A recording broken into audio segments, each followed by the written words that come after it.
Sa Maynila, naghanap ng matitirhan si Alan para mas malapit sa kanyang trabaho. Nakakita siya ng murang boarding house na tahimik at medyo luma. Unang gabi pa lang, may kakaiba na siyang nararamdaman. Parang may nakatingin sa kanya habang natutulog siya.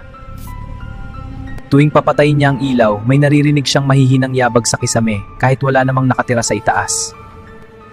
Isang gabi nagising siya bigla. May malamig na hangin at parang may aninong gumalaw sa sulok ng kwarto.